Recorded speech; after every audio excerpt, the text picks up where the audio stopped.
aerosol kits just for convenience, or aerosol cans I should say, for convenience when spraying large areas.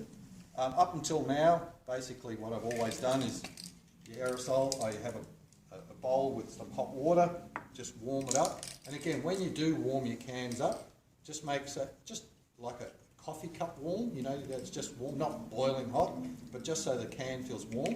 But generally I'll put it in, 5-10 seconds, give it a good shake, do it again, 5-10 seconds, a good shake, and make sure that the heat is through the whole paint. And again, if you get it too hot, you generally find your paint going everywhere, but if you get it just right, you'll get a good flow. Only trouble with cans are, you get 30% on the model and 70% in the atmosphere, and that's basically what I used to do in the past. On hyperscale, I've been reading a lot of people about, and other forums about people decanting their AS12 or their spray can, and I went, okay. And recently I saw a technique a guy used where he had a straw. He actually had placed the straw over the end, cut it down, and he had a little flat section down there, and he decanted it into a container. And I went, oh, okay. So that's how you do it. The thing is, what you've got to remember, it's under pressure, so when you're going to decant it into a container, it's going to tend to go, you want to go everywhere, because it is under pressure. So the idea of is, when you're going to decant it, is trying to contain it within that container. But how do you attach the straw to the... Well, I couldn't quite see how he actually did that, whether he actually taped it, but you could see that the straw was on the end, and he'd cut it off the length and he was into a jar. And I went, oh, okay. That's one method of doing it. I picked up these little medical containers from one of the guys at the club, Darren, and basically I went, well, I can use the container, but again, what am I going to do to try and keep it contained? So the old lunch bag, okay, just over the top, a couple of lackey bands to hold it, and just enough of an opening so that you can actually get the nozzle in, and that seemed to have worked for me. So we'll give the can a good shake. Again, you can use any size jar, you know, an old Vegemite jar with the lid. But again, what you're going to try and do is, even though it might contain it, is you've got to be careful that you're not going to get leakage underneath. So it's just a bit of an experiment of trying to keep the paint contained within the jar. How much do you spray into the container? Well, that's a bit of trial and error. But what I did find is you tend to use far less paint, because of course you're not spreading it all in the atmosphere, and your cans of aerosol will last a lot longer. So basically, do you count to, anyone want to do a bit of chroming? No? So basically, you know, that's how you start off, and as you can see in there, yeah. Now what it's doing at the moment, it's gassing off. That's all the air bubbles, okay? So that's what it's doing at the moment. So all those air bubbles you see, it is gassing off. So it's best that if you've sprayed it into it, just let it gas off a bit. Now, what you've also got to remember, these cans are already pre-mixed, so it's thinner and paint and everything in it. But what I read as well, what the guys do, is they put a small amount of levelling thinner, just to help. That's the Guns one? That's the Guns one. Okay. And how much do you put in? I don't know. Just a bit of a guesstimate. Depending on how much paint you've sprayed in there will depend on how much levelling thinner.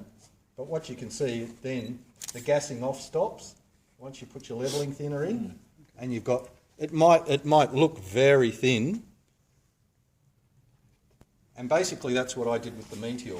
The cup was filled about probably ½ centimetre of paint when I did the Meteor, bit of levelling thinner, and then I just swirled it round in the airbrush, and I basically painted 2 light coats. I went over the entire model, 1 coat, again a 2nd coat, and being that Tamiya, the coverage is phenomenal. You might say, oh, it looks awfully, like I said, it looks very thin in the cup, but it's amazing on how well it does cover and it goes on. There's no thinner than any of that stuff like Gold Clad and the Lao ones. And the AK ones that you get in the jar. But the beauty of being a Tamiya, of course, once it dries within about ½ an hour, it's rock hard. You can scratch it, you can chip it. Yeah, and it just won't come off if it's on a good primer base. But yeah, so basically that's the thing to be careful of if you're going to decant paint, is the container you're going to decant it into. Cover it in some way so that you don't get, as you can see, you do get a fair amount of overspray. Yep. So you want to keep some kind of lid to contain it within the container. Yeah, and you'll find that your cans now will last a lot longer. I suppose you then go from it being a very expensive way to paint to being quite a cheap way of getting some of these colours. So what does a little can cost you? Well, these cans now, I think they're about $18. Well, you've got a price on it there, haven't you? No, I don't. Oh, this one. No, that's just the. They're not cheap anymore. The last can of AS12 I bought, I went, holy shit, $18. I went, and even some of the primers now in the cans are getting a bit expensive. One of the good things that I've found with the Tamiya stuff is it's, I use their satin black on a bike. That's what I was riding. Yeah. And it was on grab handles and all sorts of stuff, and stuff that's getting worn all the time. But just, a couple of good coats on it, and that outlived my use of the bike. I was riding that thing for years. Yeah. It hangs out really well. Yeah. Oh no, but look, you're going to get a lot more.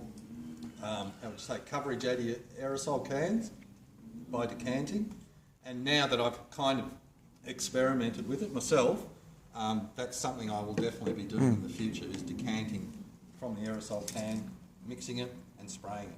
So that levelling thinner is for their lacquer range, isn't it? Yep. Yeah, That's so right. You use that to clean your brush? No, I just use normal straight lacquer thinners. So you use No, that for don't wait, this is like, what's this? This is, I haven't got the glasses. $20-something. 20-something bucks. You know, that's $22. You know, expensive way to clean. That's right. That's expensive. So I just use levelling thinners and their lacquer thinners for thinning their paints. Yeah. But for clean up, I just use straight lacquer thinners, because the normal off-the-shelf lacquer thinners is too hot. Whereas Same for like GP thinners. Have you tried that? I haven't tried GP, but again, you can use lacquer thinners or GP for clean. But I've just found that the off-the-shelf thinners sometimes are a bit too hot. These seem to be watered down a bit. Whether that somehow, then they're not as aggressive. Even when it comes to cleaning up, I can clean up on plastic with this.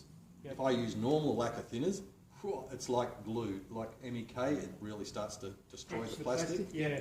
Whereas this doesn't. It's not as aggressive. So that's why I use it for their thinning, but not for the cleaning. Yeah. All right, well, thanks for that, Rene. Much appreciated. That's all right. Anyone want a sniff? Quick sniff?